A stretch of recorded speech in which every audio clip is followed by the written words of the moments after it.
8C. Siap. Oke, pagi ini kita akan belajar melanjutkan materi yang kemarin ya. Oke, tujuan pembelajaran kita pagi ini berbeda dengan yang kemarin. Yang kemarin kita sudah belajar tentang struktur bumi. Apa saja kemarin lapisannya?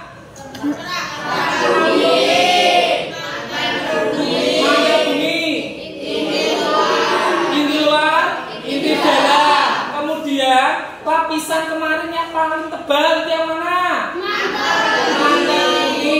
Lapisan yang suhunya paling panas? Inti bumi. Oke, kita tinggal di lapisan mana? Kerak bumi.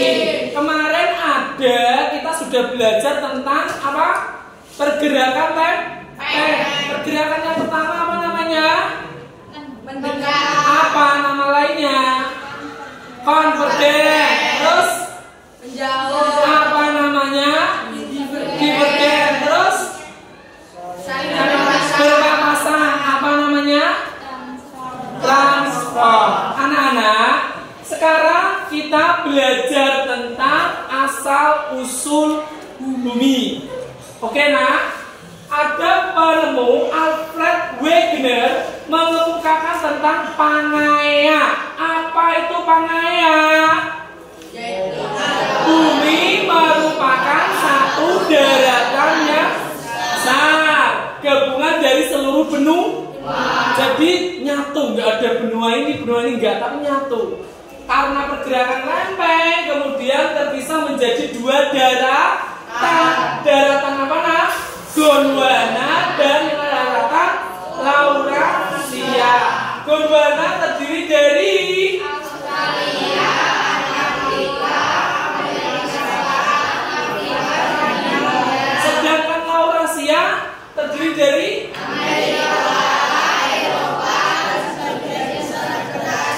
sebagian besar negara Asia. Sekarang kita itu tinggal di daratan yang mana? Laurasia, karena kita berada di Asia. Jelas ya? Ingat asal usul bumi bahwa yang mengemukakan itu Alfred Wegener mengemukakan Pangaea. Pangaea tadi apa? Bumi itu daratan yang luas. Jelas ya? Selanjutnya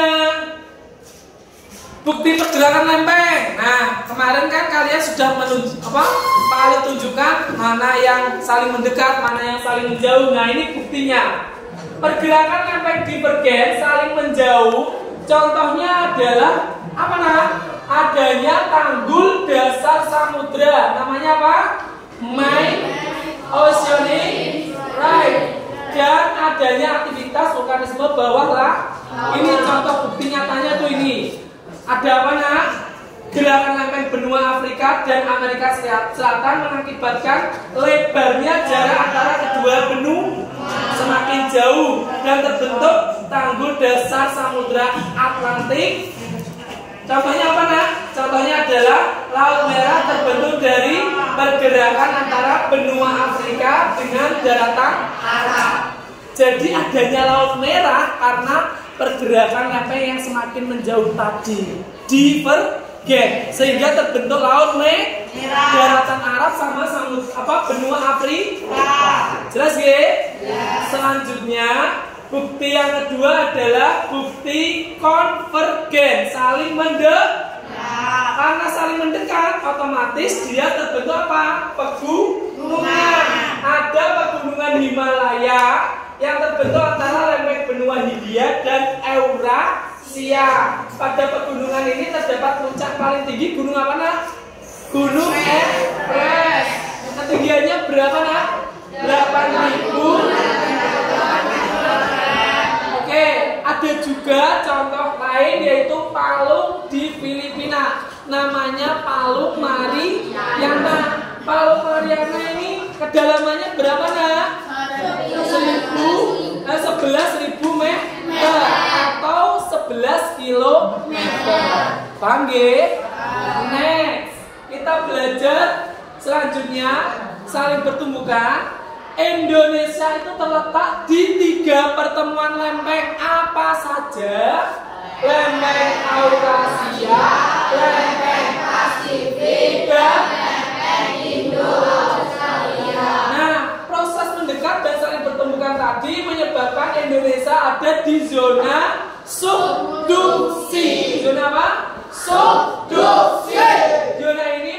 mengakibatkan bahwa Indonesia ini memiliki gugusan gunung berapi.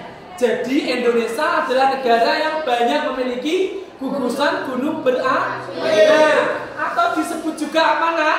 Ring of Fire. Baleni, Ring of Fire atau cincin api di sepanjang wilayah Pasifik.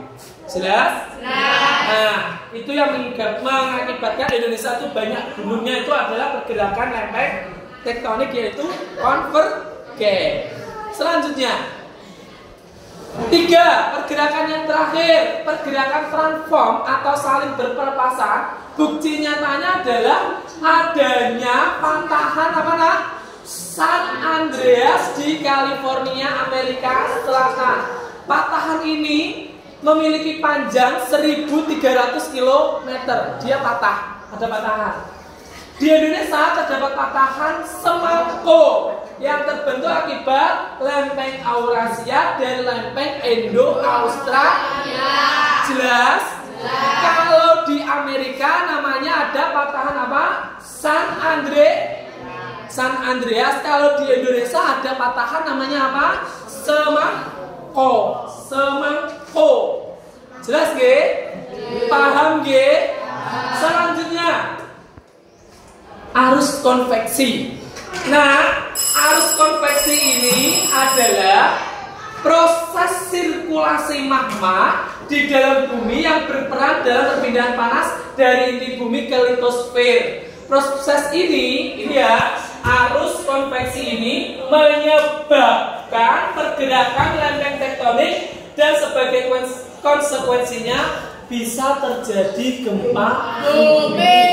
Arus konveksi ini berada di lapisan mantel bumi. Jelas nak? Jelas. Ini, jadi dia gini, arusnya dia berputar seperti ini juga berputar seperti ini. Nah, kalau dia energinya sudah terlalu besar, maka bisa mengakibatkan adanya getaran. Ya, kemudian semakin besar akan menyebabkan namanya gempa bumi. Jelas ya tentang arus konveksi ya. Terjadinya di mana tadi lapisannya? Mantel bumi. Selanjutnya gempa bumi. Oke, terjadi akibat pelepasan energi dari dalam bumi. Di sini bisa juga disebabkan pergerakan lempeng atau aktivitas gunung berapi. Itu gempa bumi. Pernah kalian merasakan gempa bumi? Nah, itu karena adanya aktivitas gerakan lempeng dan arus konveksi. Selanjutnya, gempa bumi ini ada 5 jenisnya. Yang pertama, gempa bumi tektonik.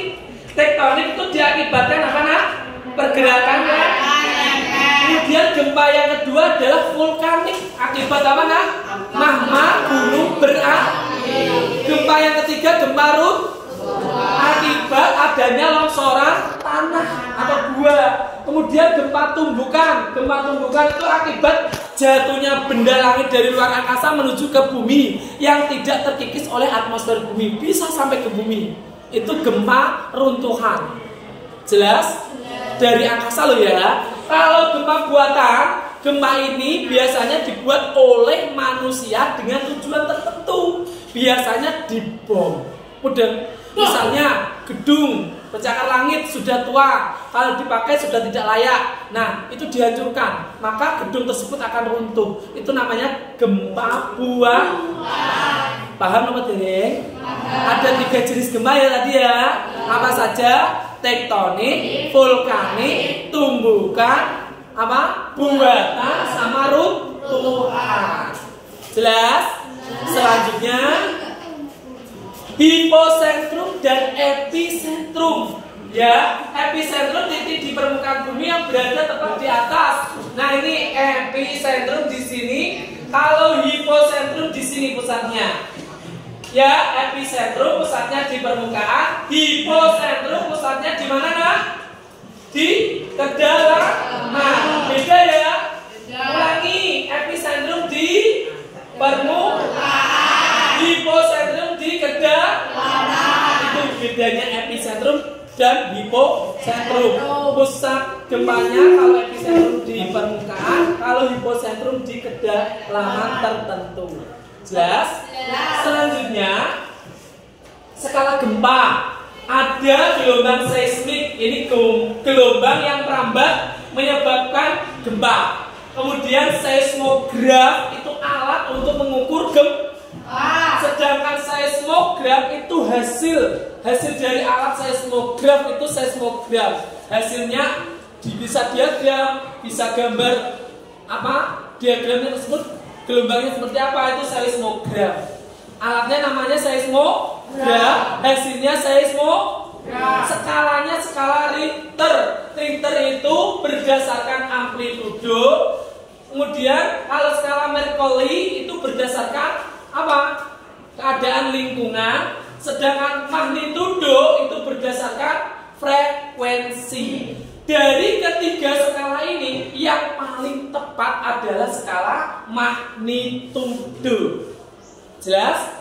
Skala gempa ada apa saja? Richter, kemudian Mercalli, kemudian ada magnitudo.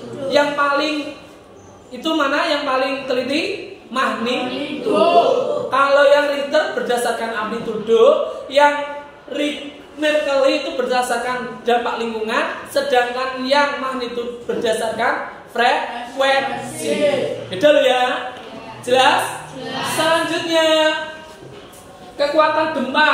Kalau gempanya besar, sangat besar, skalanya itu magnitudonya lebih dari sama dengan 8. Besar saja itu 7 sampai 7,9 magnitudenya. Kuat ya, kuat itu 6 sampai 6,9. Sedang itu 5 sampai 5,9, ringan 4 sampai 4,9, minor ya gempa tapi tidak sampai ke sini, biasanya itu adalah 3 sampai 3,9. Ini coba Pak Alif punya pertanyaan.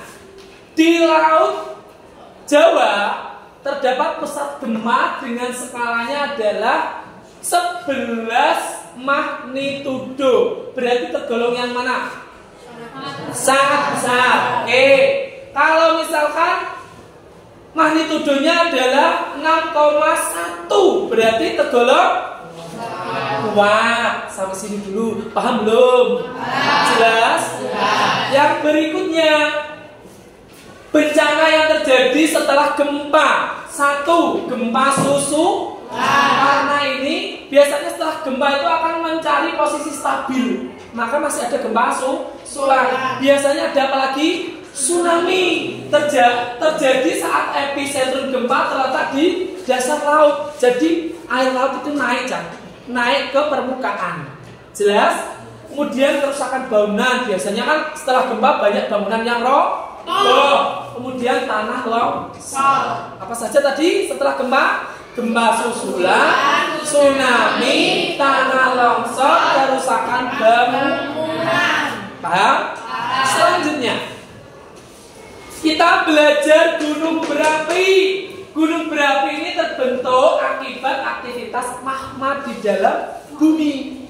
Indonesia memiliki banyak gunung berapi karena berada di cincin api Pasifik. Apa tadi? Ring of Fire.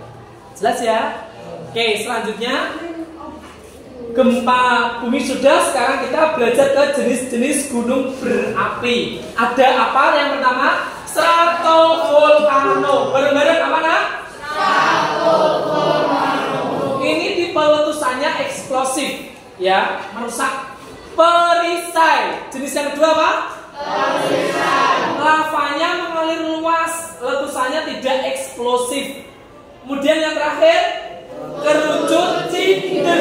Letusannya kecil, terbentuk dari material piroklastik. Paham ya? Ada 3 ya jenis gunung berapi. Kemudian selanjutnya kita akan belajar tentang struktur gunung berapi.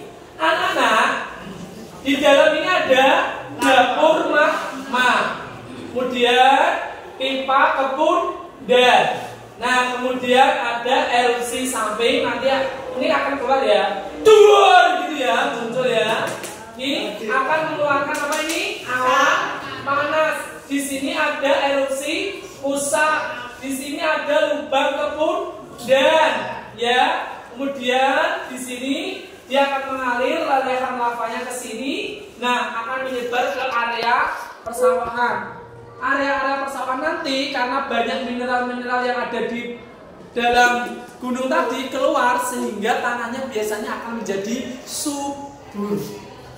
Makanya daerah-daerah dekat pegunungan itu tanahnya subur dibandingkan wilayah kita yang jauh dari gunung berapi itu lebih subur sana, panennya lebih bagus sana.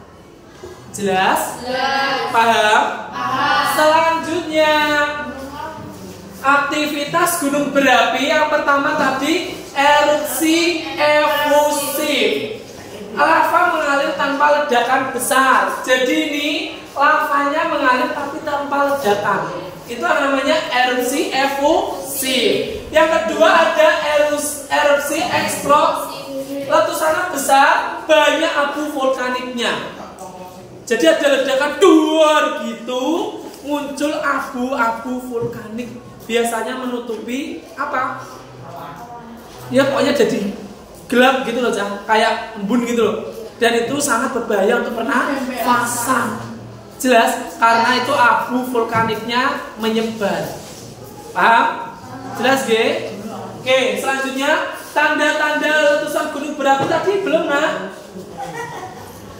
Tanda-tanda letusannya itu ada gempa vulkanik, gas beracun, sama kenaikan suhu. Ya, itu tanda-tandanya. Paham G tentang letusan gunung berapi? Ada pertanyaan? Selanjutnya manfaat gunung Merapi, ayo. Manfaatnya apa? Memiliki banyak gunung Merapi. Banyak.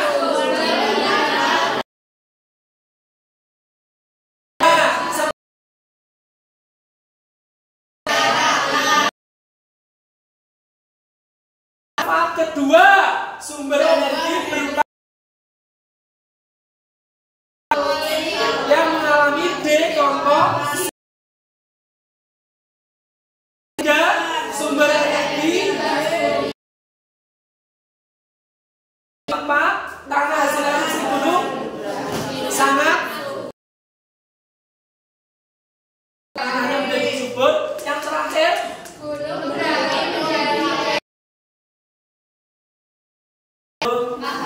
jelas. Selanjutnya anak-anak, tiba saatnya kita sudah selesai mempelajari satu bab 6 ini tentang struktur bumi dan perkembangannya. Nah, untuk review bab, mari kita menyadari keberadaan negara kita yang terletak antara 3 pertemuan lempeng, ya, tadi yang memiliki cincin api yang sudah sewajarnya kita semua masyarakat mengetahui langkah-langkah untuk mengurangi resiko bencana gempa bumi. Ya, kita tinggal di Indonesia, kita sudah tahu penyebab gempa bumi seperti apa, maka cara penanggulangannya seperti apa kita harus tahu. Di sini nanti kalian upaya untuk menanggulangi resiko namanya mitigasi bencana. Buatlah kampanye tentang mitigasi bencana dengan teman-teman sebagianmu dan keluarganya ya. Kampanyemu bisa berupa poster, lagu, video, blog maupun vlog. Ini nanti dikumpulkan, saya kasih waktu sebelum PSKT. Kamu membuat poster boleh, vlog boleh, video boleh tentang mitigasi bencana. Paham? Jelas? Mitigasi bencana apa nak? Gempa bumi. Nek banjir enggak, kita kan enggak mengalami banjir di sini. Tapi kan kita pernah mengalami gempa. Jelas ya? 8C.